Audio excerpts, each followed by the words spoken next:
পড়েন লা ইলাহা লা ইলাহা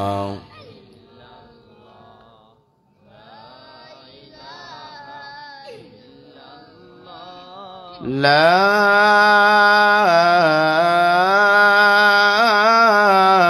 ইলাহা ইল্লাল্লাহু মুহাম্মাদুর রাসূলুল্লাহ। আপনারা সকলে কেমন আছেন? দিগলগ্রাম ইবতেদায়ী মাদ্রাসা ও কবরবাসীর রোহের মাগফিরাতের উদ্যোগে আজকের এই কর্তৃক মাহফিলের আয়োজনের সম্মানিত সভাপতি আমার আগে আলোচনা শুনিয়ে আপনাদেরকে ধন্য করেছেন। সে মাগরিব থেকে আলোচনা চলছে শেষ অধিবেশনে। যে দয়াময় রব্বুল আলামিন আপনাদেরকে আমাকে এখন পর্যন্ত ধৈর্য সবর ইখতিয়ারের মাধ্যমে বসে থাকার তৌফিক এনায়েত দান করেছেন, কবুল ও মঞ্জুর করেছেন, সকলে নিয়ামতের শুকর আদায় করি মালিকের দরবারে, বিশ্বজগতের প্রতিপালকের দরবারে জবানের আওয়াজকে উঁচু করে একসাথে সকলেই বলি আলহামদুলিল্লাহ। লক্ষ কোটি দরুদ ও সালাম সৈয়দুল মুরসালিন ইমামুল মুরসালিন খাতামুন নবিয়্যিন দো জাহানের বাদশাহ কামলি ওয়ালা নবী জনাবে মুহাম্মদুর রাসূলুল্লাহ সাল্লাল্লাহু আলাইহি ওয়াসাল্লাম। রাত প্রায় 10:15 বাজে। এখন যেহেতু রাত অনেক বড়, সেই ক্ষেত্রে 10টা পার হলে অন্য ছোট রাতের তুলনায় প্রায় 11:30 12টা। গ্রাম যেহেতু শহর নয়, এলাকা যেহেতু গ্রামে, আমাদের সিফত হলো অধিকাংশ পরিবারের সকালবেলা ঘুম ভাঙলে আমাদেরকে কাজে যেতে হয়। এই জন্য দ্রুত আগেই এশারের পরে আমরা খানা খেয়ে বিশ্রামে চলে যাই। তারপরেও একমাত্র আল্লাহ তাআলাকে ভালোবেসে তেনাকে রাজি খুশি করার জন্য কিছু সময় সামিয়ানায় আমরা বসেছি। আল্লাহ তাআলা এই বসাকে দুনিয়াতে কামিয়াবি, পরকালে চিরমুক্তির ব্যবস্থা করে দেখ। আপনারা বলুন আমিন। বেশি রাত হবে না, অল্প কিছু সময়ের পরেই দোয়া হবে ইনশাআল্লাহ। কালামে হাকিম থেকে ছোট্ট একটি আয়াতে কারীমা আপনাদের সামনে পেশ করেছি। আপনার আমার সিফত হলো, গুণ হলো, দুনিয়াতে যত বড় বড় রাজা বাদশাহ ধনীরা আছে, যত গাড়িওয়ালার মালিক টাকাওয়ালা আছে, সবাই অভাবযুক্ত, আর অভাব মুক্ত একজন তিনি কে? একটু জোরে বলতে হবে, তিনি কে? আল্লাহ তাআলা এই দিঘল গ্রাম এলাকাবাসীর জন্য এই মেসেজটা দিচ্ছেন। সুবহানাল্লাহ বিহামদিহি। আল্লাহ তাআলা ডাক দিয়ে বলেন ওয়াল্লাহু গনি ওয়া আনতুমুল ফুকারা। এ দুনিয়ার ইমানদার, এ দুনিয়ার বৃদ্ধা, এ দুনিয়ার যুবক জওয়ান, পর্দার অন্তরালের মা বোন, আসমানের মালিক আল্লাহ তাআলা আপনাকে আমাকে মেসেজ দিয়ে জানায় দেয়, একমাত্র কেবলমাত্র শুধুমাত্র অভাব মুক্ত যিনি, তেনার নাম কি? আপনারা জোরে বলেন। কেউ জবান বন্ধ রাখবেন না, জবানের আওয়াজকে উঁচু বানাইয়া জোরে সোরে বলতে হবে, অভাব মুক্ত একমাত্র তিনি কে? আর একটু পিছন থেকে জোরে বলেন, তিনি কে? আল্লাহ তাআলা আপনাকে আমাকে তথা দুনিয়ার সমস্ত মানুষকে জানায়া দেয়, এ পৃথিবীর জগতের মানুষেরা, আমি আল্লাহ তোমাদের মাঝে জানায়া দেই, আমি আল্লাহ হলাম অভাব মুক্ত।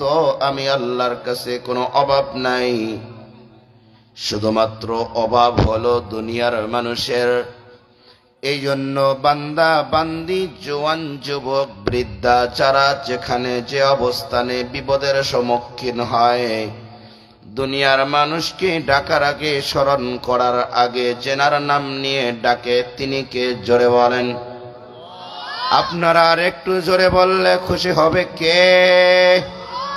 আল্লাহ তাআলা বলে, দুনিয়ার সমস্ত মানুষ হলো অভাবযুক্ত, আর আমি আল্লাহ হলাম সবার থেকে অভাব মুক্ত। আমি আল্লাহর খাজানায় কোনো অভাব নাই, আমি আল্লাহর কাছে অভাবের কোনো চিহ্ন নাই। বান্দা দুনিয়ার যে কোনো অবস্থানে আমার কাছে যদি চাওয়া চায়, আমি আল্লাহ ডাক দিয়া বলি, বান্দা চাইতে দেরি হবে, আসমানের মালিক বান্দার অভাব দূর করতে দেরি করবে না। এই জন্য আল্লাহ তাআলা বলে, উদউনি আস্তাজিব লাকুম। দুনিয়ার মানুষ যদি আল্লাহ তাআলাকে ডাকে, ডাকটা যদি হয় সকাল বেলা, ডাক যদি হয় দুপুর বেলা, ডাক যদি হয় বিকেল বেলা, ডাক যদি হয় রাত্রে বেলা, ডাক যদি হয় রাত 12টার পরে, বান্দার ডাক যদি হয় রাত 2টার পরে, বান্দার ডাক যদি হয় রাত 3টার পরে, বান্দার ডাক যদি হয় ফজরের আজানের আগ দিয়া, বান্দার ডাক যদি হয় ফজরের আজানের পরে, নামাজের পরে, সকালবেলা, আসমানের মালিক বলে 24 ঘন্টার যে কোনো সময়, যে কোনো সেকেন্ডে আমি আল্লাহকে ডাকবে, আর আমি আল্লাহ তাদের ডাকের উত্তর দিতে দেরি করি না। কিন্তু আপনার আমার জিহান দিয়ে একটু মিলাইব, দুনিয়ার মানুষের কাছে চাইতে গেলে 1 2 3 4 5 6 7 বারের বেশি চাওয়া যায় না। দুনিয়াতে এমন দানশীল আছে, খোলাওয়ালা মন, কেউ তার কাছ থেকে খালি হাতে ফেরত আসে না, এমন ব্যক্তি আছে না নাই? বলেন না কেন, আছে না নাই? এমন দানবীর বান্দা আছে, যার কাছে সকালবেলা দরজার সামনে শত শত ভিখারীরা ভিক চাওয়ার জন্য দাঁড়ায় থাকে, অথবা অনেকে সাহায্যের জন্য দাঁড়ায় থাকে। যখন এই বাসার মালিক ঘুম থেকে জাগ্রত হবে আর আমাদেরকে আসে তার পকেটের টাকা দিয়ে আমাদেরকে সহযোগিতা করবে, এই ব্যক্তিও এমন একটা দিন আসবে, সে নিজেও ক্লান্ত হয়ে যাবে, অনীহা প্রকাশ চলে আসবে, দিতে চাবে না। তার দেওয়ার দিলেও একটা সময় আছে, সময় একটা নির্ধারণ করা, এই সময়ের বাইরে কাউকে দেয় না।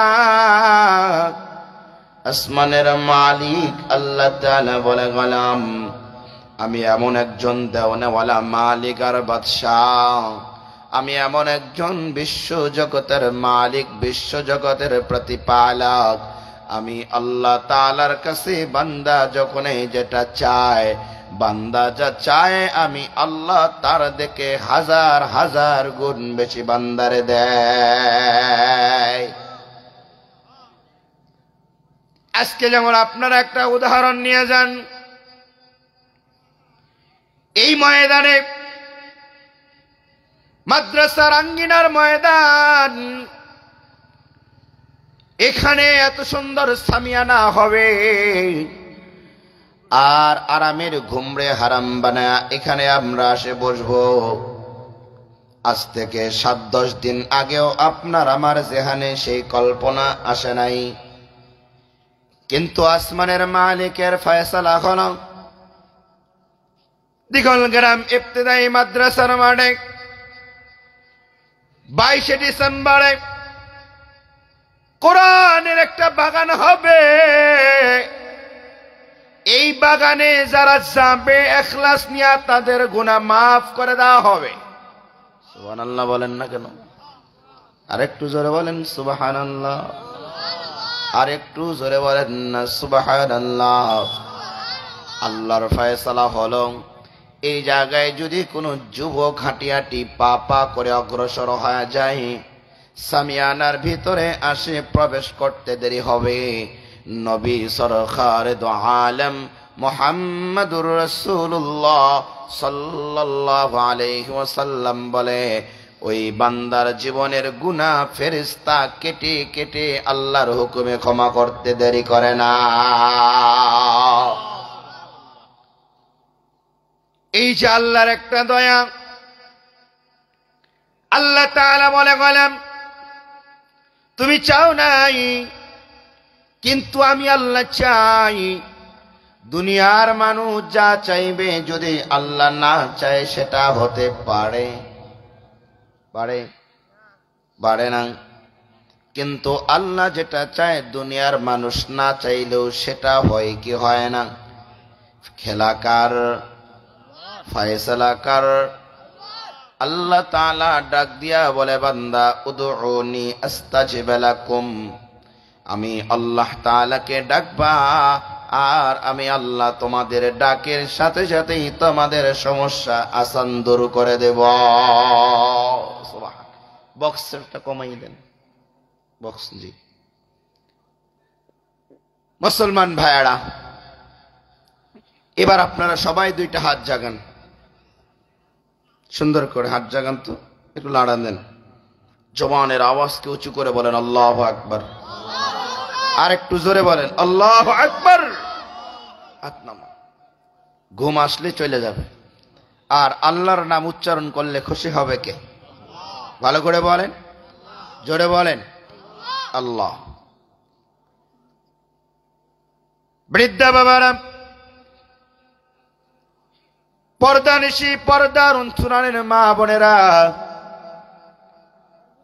যে আল্লাহ তাআলা আপনারে আমারে দয়া করে মায়া করে ভালোবেসে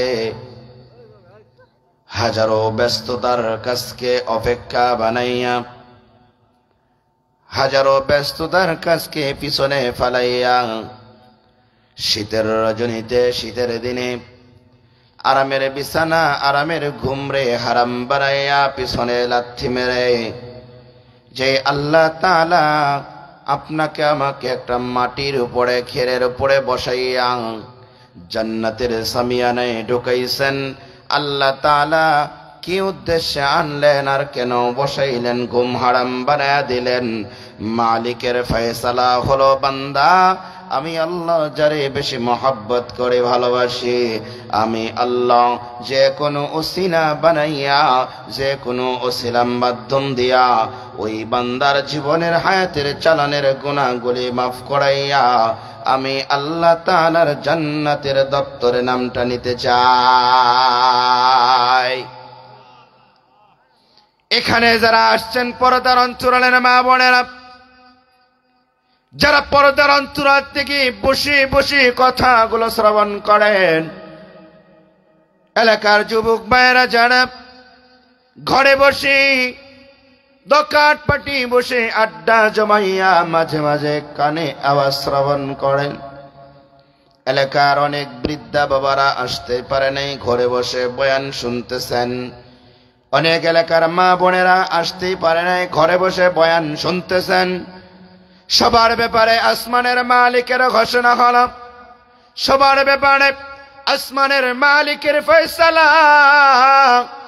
ও দুনিয়ার ইমানদার, আমি আল্লাহ তাআলা তোমাদেরকে দুনিয়ায় পাঠানোর কারণ হলো যেমনে করে সন্ধ্যাবেলা সারাদিনের কাজ অতিক্রম করার পরে সন্ধ্যাবেলা বাবারা চাচারা দাদারা বাজার করার জন্য ব্যাগ নিয়ে যেমন করে বাজারে দৌড়ায় যায়, আবার বাজার করে ঘরে ফিরে মা বোনদের হাতে খরচের ব্যাগ ধরায় দেয়।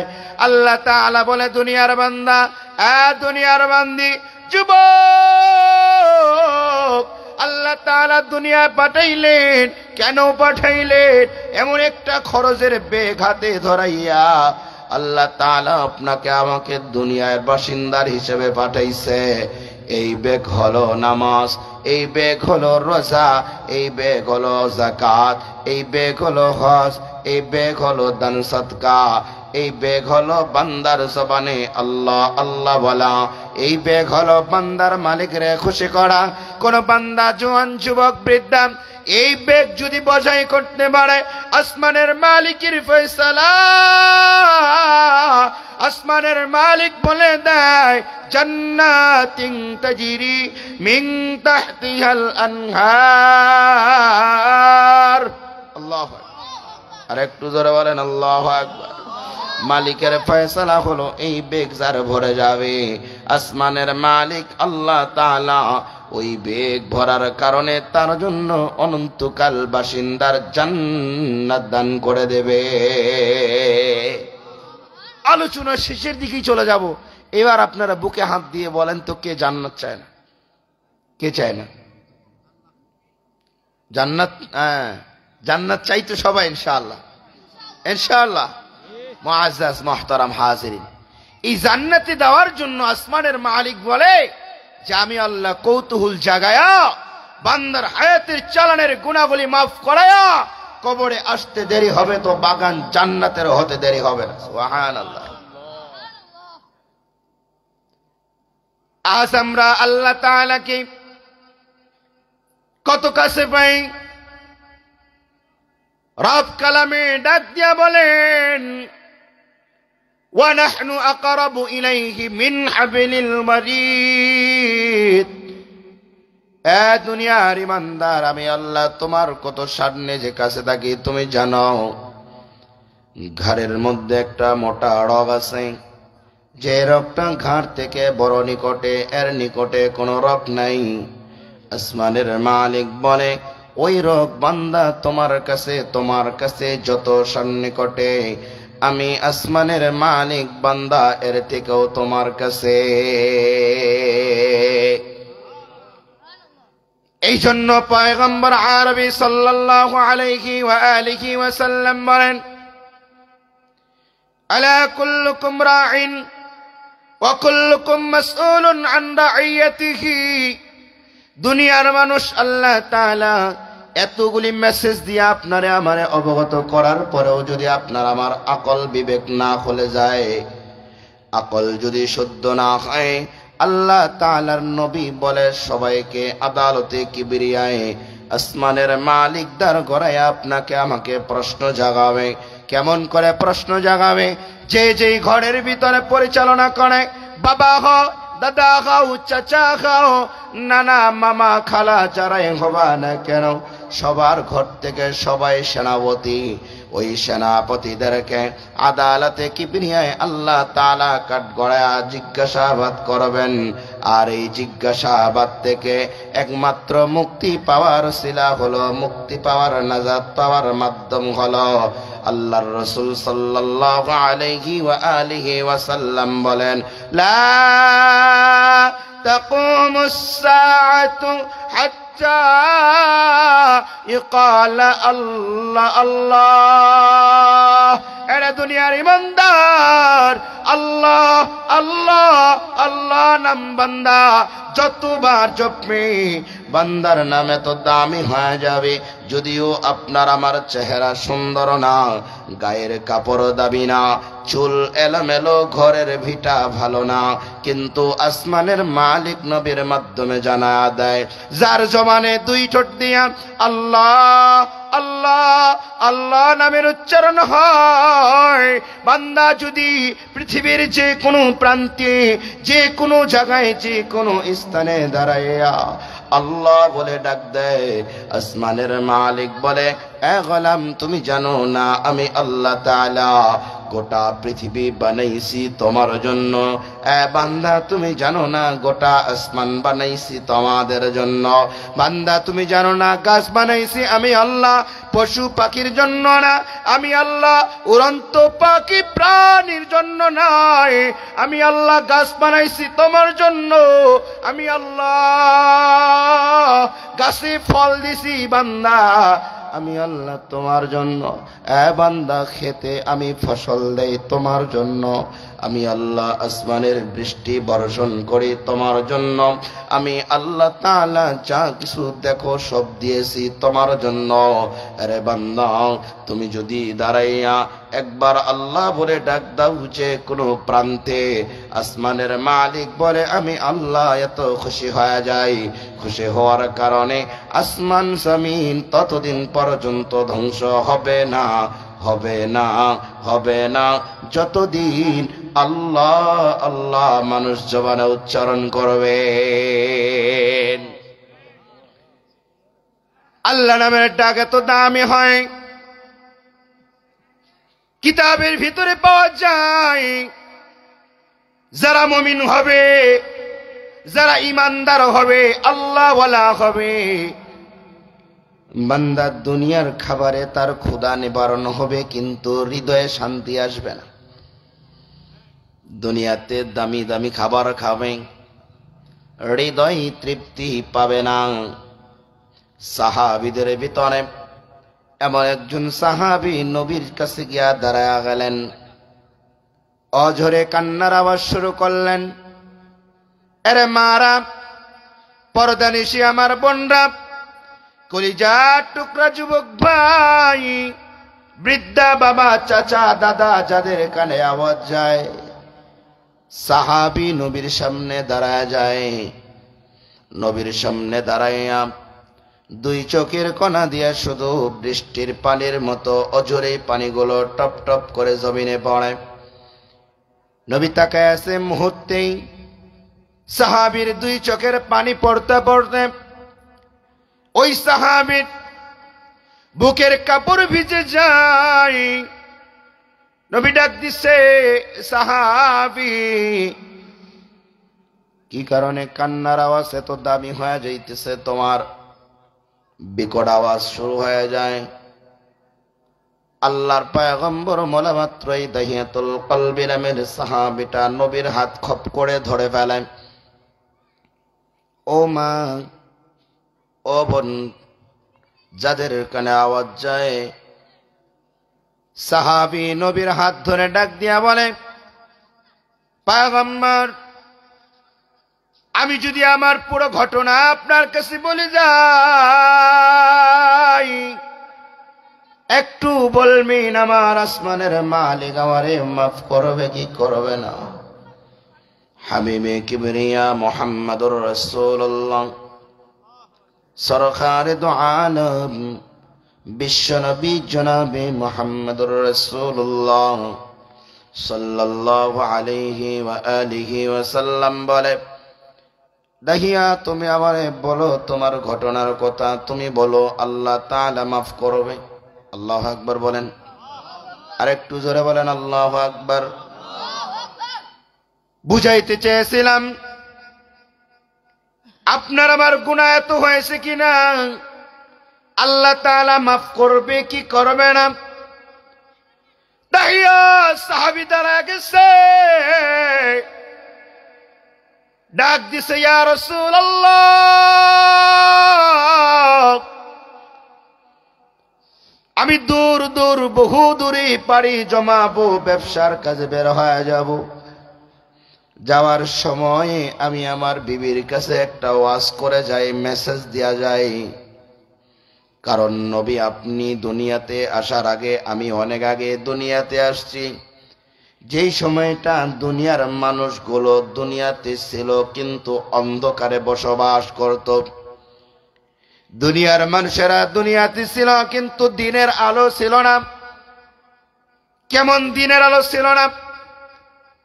নবী আপনি জানেন, যেই যুগে আমি দুনিয়াতে আসি ওই যুগের ভিতরে কোন মার গর্ভে যদি সন্তান থাকতো, সন্তানটা যদি মেয়ে হতো, মহিলা হতো, তো ওই এলাকার মানুষেরা, পাড়ার মহল্লার মানুষেরা মহিলাটাকে ঘর থেকে বের করে তার দুইটা পা পাগলা ঘোড়ার পিছনে রশি বেঁধে তারা উত্তপ্ত মরুভূমির ভিতরে সারিয়া দিত। পিছন দিকে কেউ চাবুক নিয়ে পাগলা ঘোড়ার উপরে আঘাত করত। পাগলা ঘোড়া দৌড়ানো শুরু করে দেয়, আর গর্ভধারিণী মাটা উত্তপ্ত মরুভূমিতে লাফাতে লাফাতে সন্তানটা প্রসব হয়ে যায়। মাটা দুনিয়া থেকে বিদায় নেয়। শুধু তাই না, ওই এলাকায় কোনো গর্ভে যদি কন্যা সন্তান কারো গর্ভে মহিলার থাকতো, এলাকার মানুষেরা ওই সন্তানকে গ্রহণ করত না। সন্তানটা মেয়ে হলে সন্তান কি জাগায় বাবারা গলা চিপে হত্যা করে দেয়। ও পয়গম্বর, আমিও দূর বহুদূর প্রান্তরে পাড়ি জমাও, বের হয়ে যাব। আমার বিবির গর্ভে সন্তান আছে, আমি জানতাম না সন্তানটা মহিলা হবে না সন্তানটা পুরুষ হবে।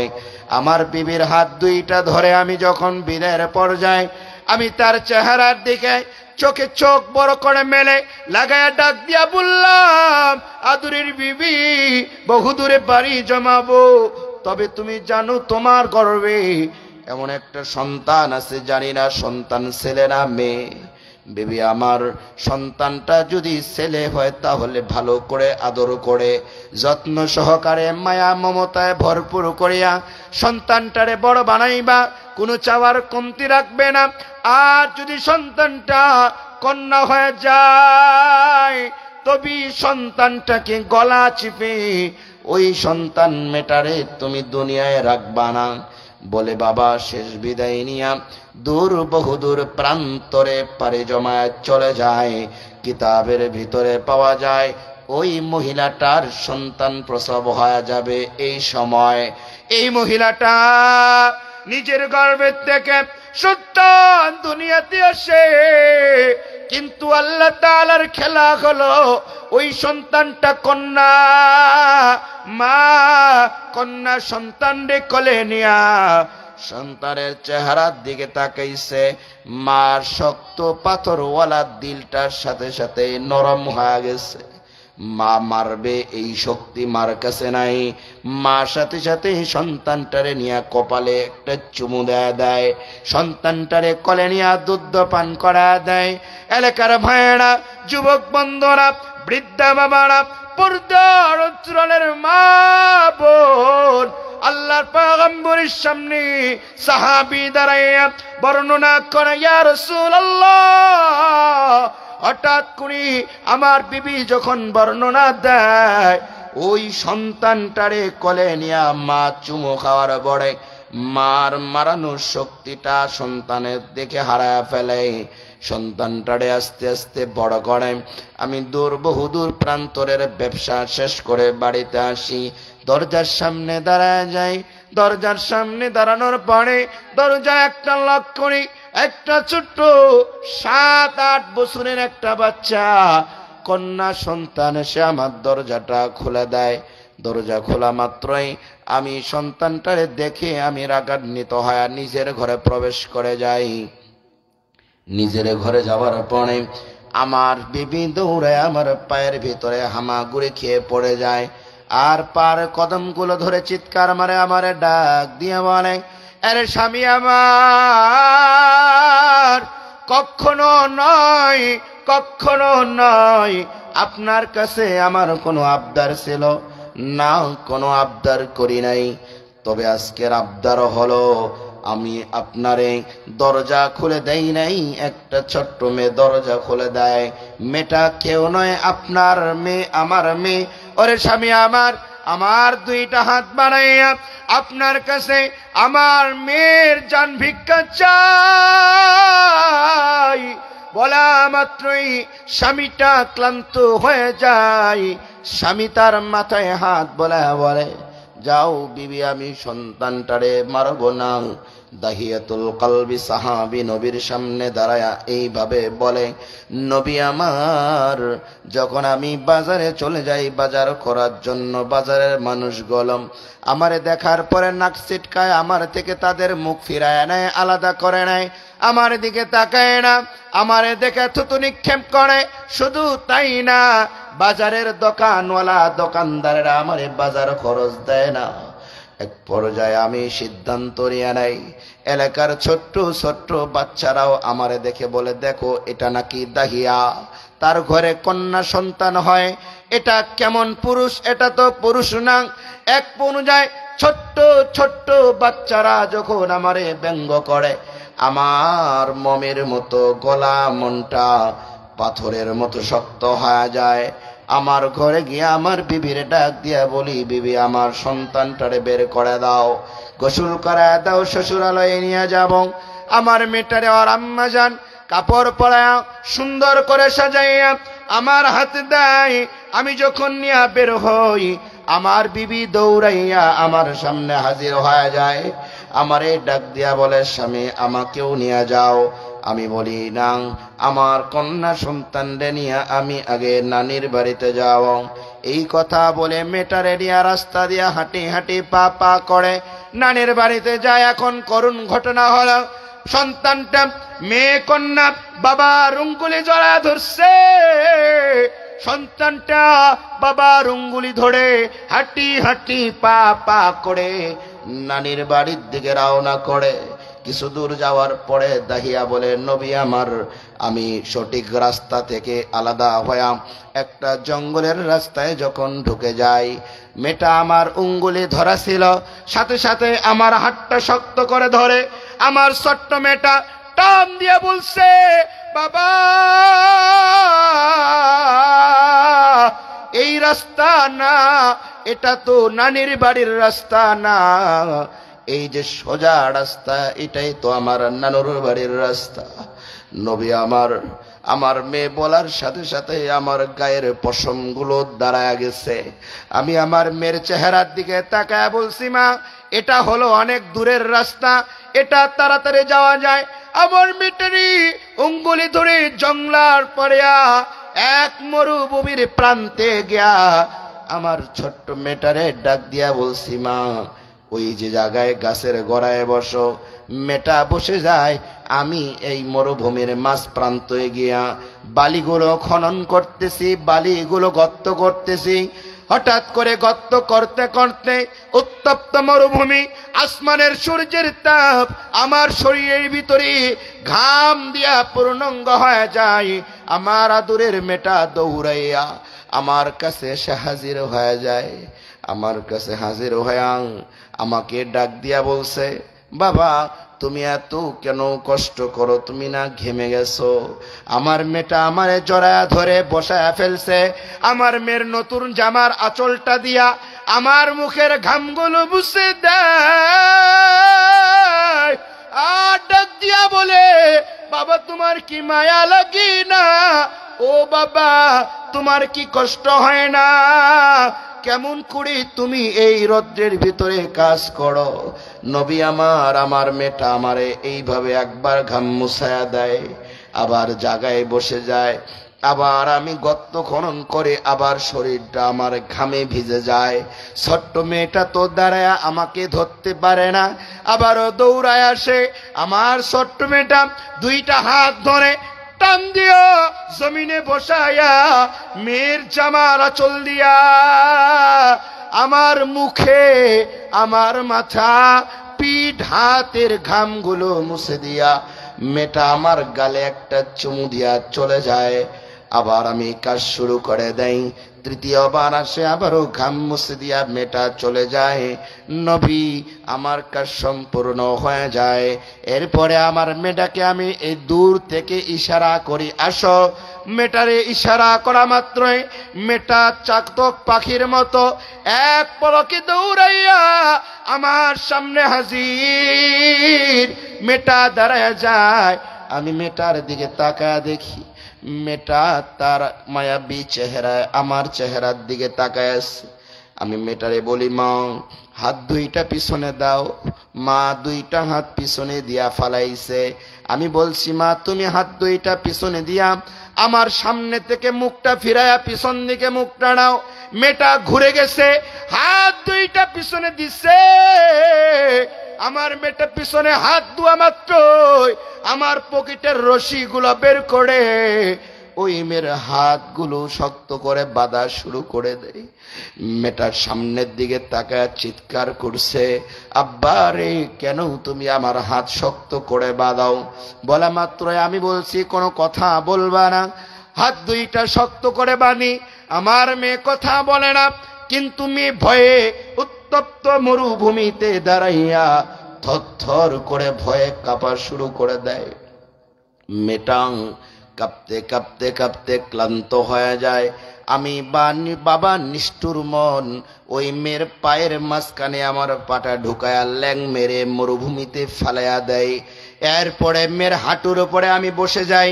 হাঁটুর উপরে বসার পরে পা দুইটা শক্ত করে রশি দিয়া বেঁধার পর আমার মেয়েটা এবার আমার দিকে জমিনে শুইয়া তার চোখ দুইটা বড় করে আমার চেহারার দিকে তাকায় বলে, বাবা রে,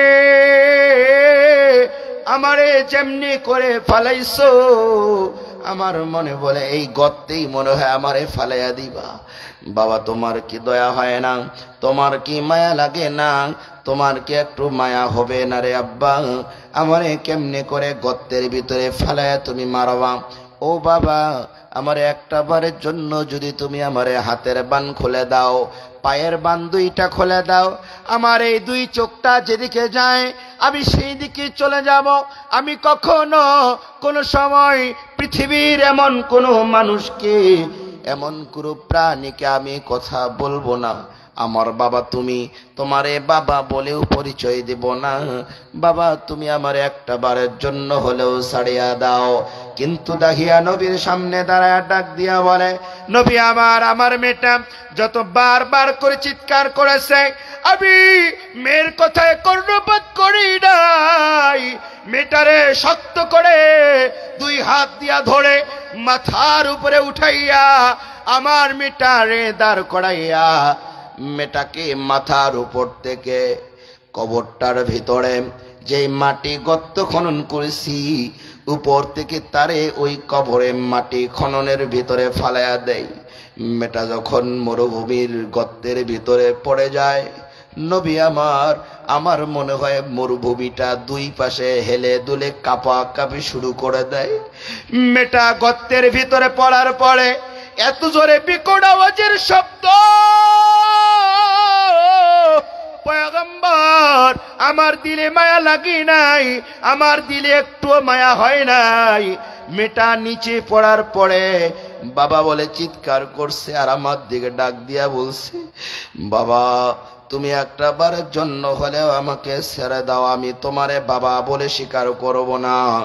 নবী আমার এইভাবে বারবার যখন ডাকে আর আমার দিলটা শক্ত হওয়া শুরু করে, আমি চতুর্দিক আমার চোখগুলো বড় করার পরে ঘুরে দেখি কোথায় কোথায় কোনো জায়গায় বড় ঢিল পাবো, পাথর পাবো।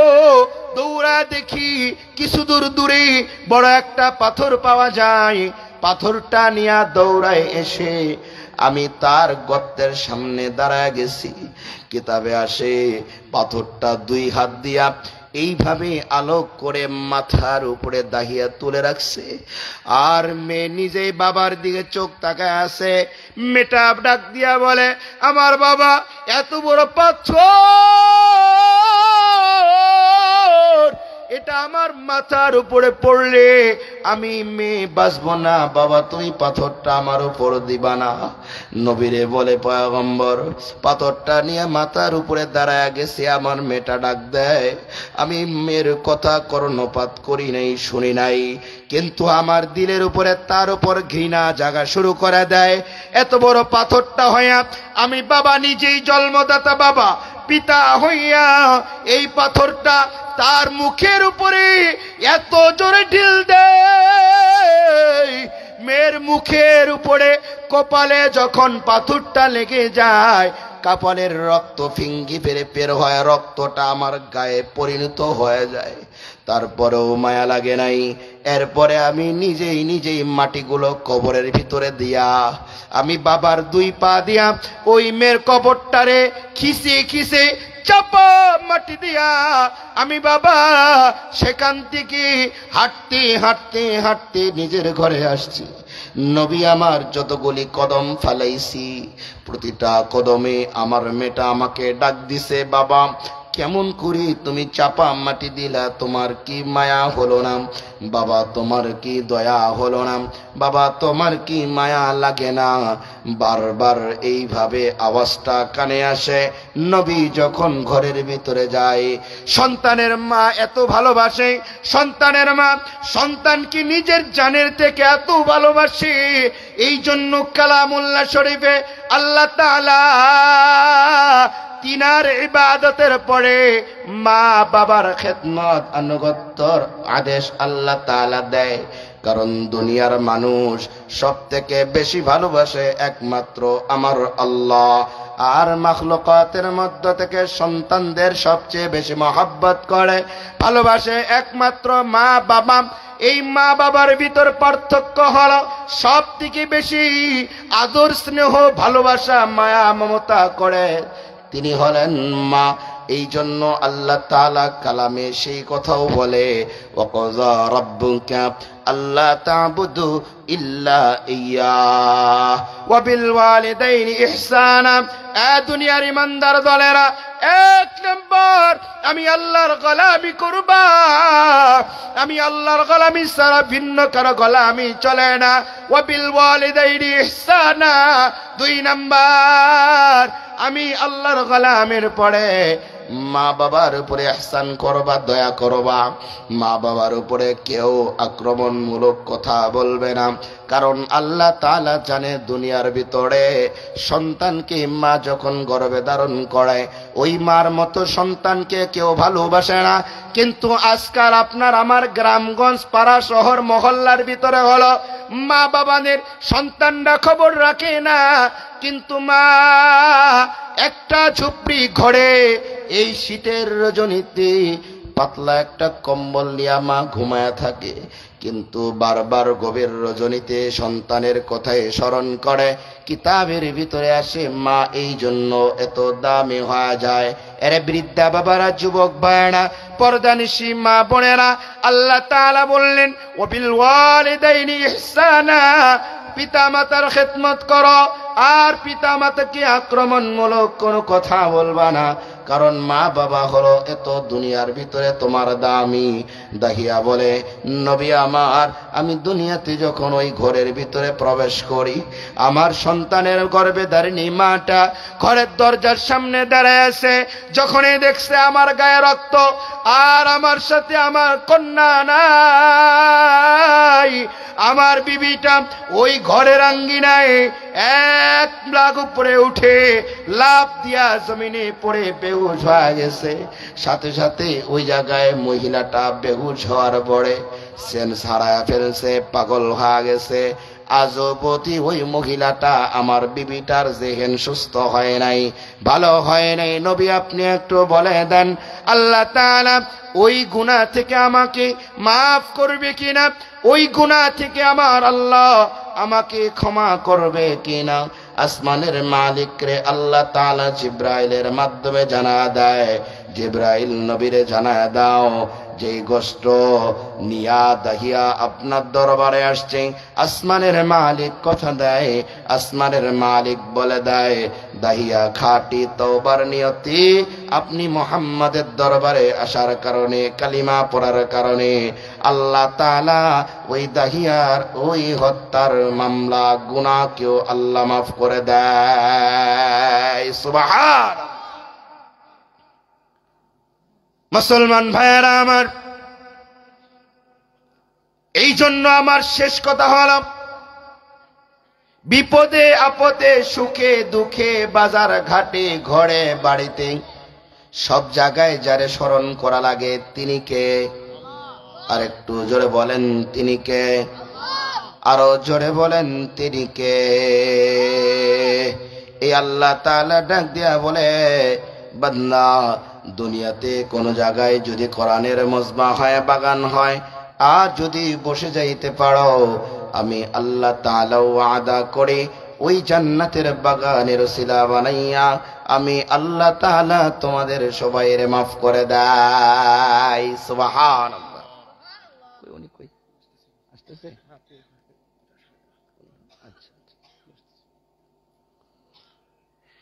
এই জন্য আমাদের সবার আগে যে কথা মনে রাখতে হবে, একমাত্র গোলামি পাওয়ার উপযুক্ত কে? কার গোলামি হবে? জিকির কার হবে? আল্লাহ। 2 নাম্বার, খেদমত হবে মা বাবার। কার খেদমত হবে বলেন? মা বাবার খেদমত করতে হবে। রাজি আছেন ইনশাআল্লাহ? মুআতাজ মুহতারাম হাজিরিন, এই যে সুন্দর একটি বাগান, সুন্দর একটি shamiana, light, pandal, mic box দিয়ে আপনাদেরকে উপহার দেওয়া হলো, আপনারা খুশি না বেজার? খুশি না আপনারা? আলহামদুলিল্লাহ। শুনেছি পর্দার আড়ালে অনেক মা বোনেরা আসছেন। এই জায়গায় আমার শ্রদ্ধাভাজন বড় ভাই নাসির উদ্দিন, তিনি যে আয়োজন করেন, আলহামদুলিল্লাহ, আল্লাহ তাআলা ওনার এই খেদমতকে দিনের আঞ্জাম যতদিন থাকবে ততদিন উম্মতে মুহাম্মাদির কাছে পেশ করার তৌফিক দান করুন। এই কাজটা করতে আমাদের সকলের পরামর্শ প্রয়োজন। কেউ পরামর্শ বুদ্ধি দিয়ে সহযোগিতা করবে, কেউ লাইট, প্যান্ডেল, মাইক দিয়ে সহযোগিতা করবে, কেউ সময় দিয়ে সহযোগিতা করবে, কেউ অর্থ দিয়ে সহযোগিতা করবে। আলহামদুলিল্লাহ, যেহেতু এত সুন্দর একটি সামিয়ানা হয়েছে, আপনারা এখানে কেউ মাহরুম হবেন না। যারা আসছেন যতটুকু পারেন, যতটুকু পারেন, কেউ মাহরুম হবেন না। পর্দার অন্তরালে মা বোনেরা আছেন, এই সামিয়ানা, লাইট, প্যান্ডেল, মাইকের জন্য যা খরচ হয়েছে, অর্থাৎ এটা এখন কিন্তু শুধু মাঠ না, এটা একটা জান্নাতি মাঠ। ঠিক কিনা বলেন? এই জান্নাতি মাঠে আমরা সকলেই আখিরাতের কিছু বাজার খরচের বেকে বাজার দিয়ে এরপরে ঘরে যাব ইনশাআল্লাহ। আমরা যারা পারি কিছু করে দেখ। কই আনিস ভাই নাই, নাসির ভাই, বাবু তুমি দাঁড়াও, চাচারা যা কিছু দিবে একটু নিয়ে আসো, যাও। বাবারা যার কাছে যা আছে অল্প কিছু দেন। মা বোনেরা যারা আছেন যতটুকু পারেন দেওয়ার চেষ্টা করেন ইনশাআল্লাহ। মন আমার চাই রে ছুটে যাই,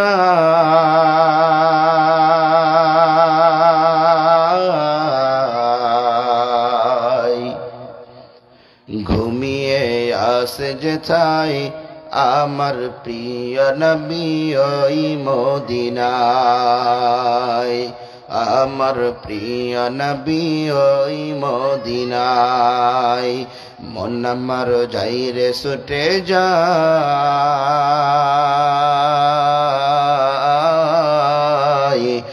ঘুমিয়ে আসে যেথায় আমার প্রিয় নবী ওই মদিনায়, আমার প্রিয় নবী ওই মদিনায়, আমার প্রিয় নবী ওই মদিনায়। ওরে প্রবল হাওয়া কইও তাড় গিয়া, ওরে প্রবল হাওয়া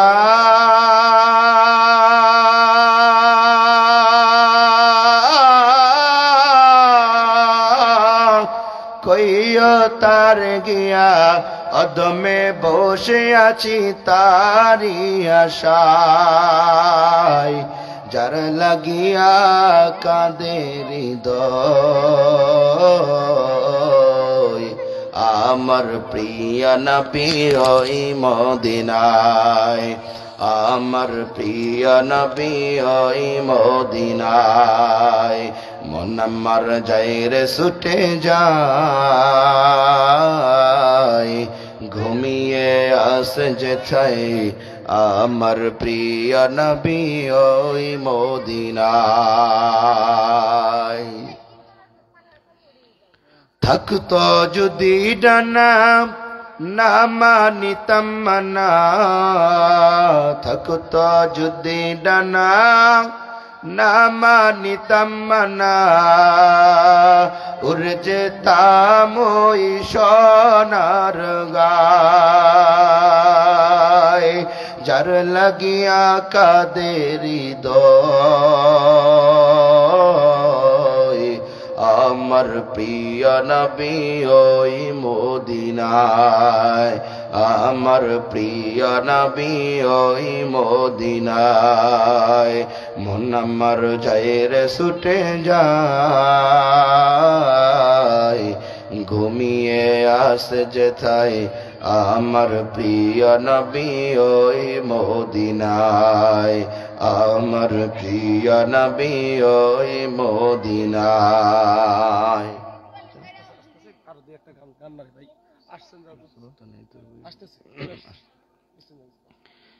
এবার আপনারা বলেন, আমরা তো সেই মদিনা থেকে হাজার হাজার কিলোমাইল দূরে, আমাদের মনে চায় কি চায় না যে ওই সবুজ গম্বুজের নিচে নবী যে শায়িত হয়ে আছে, একটু গিয়া মহাব্বতের প্রেম প্রকাশ করে সালাম দিব, মনে চায় কি চায় না? কিন্তু আমরা পারি না। কারণ হলো কি, আমাদের নিয়ত আছে কিন্তু আমাদের অর্থ নাই, সম্পদ নাই।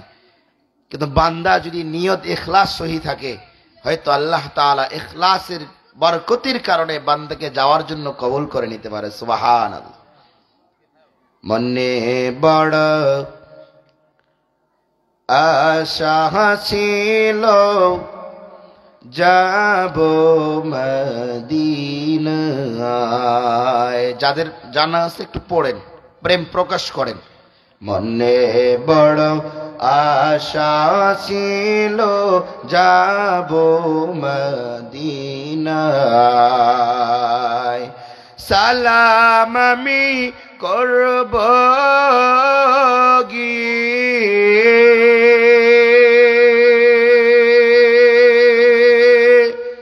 সালাম আমি করব গিয়ে, নবীর রওজায়।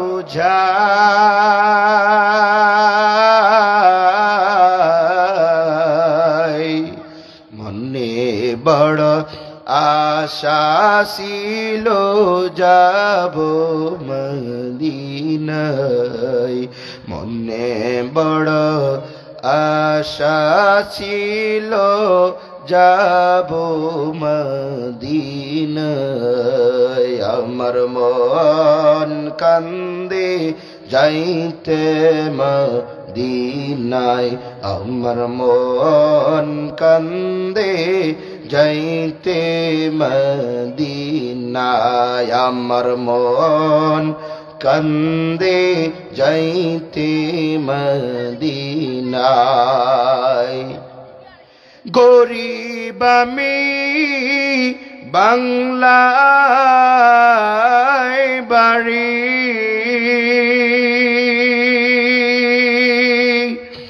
গরিব আমি বাংলায় বাড়ি, কেমনে যাব মদিনায়।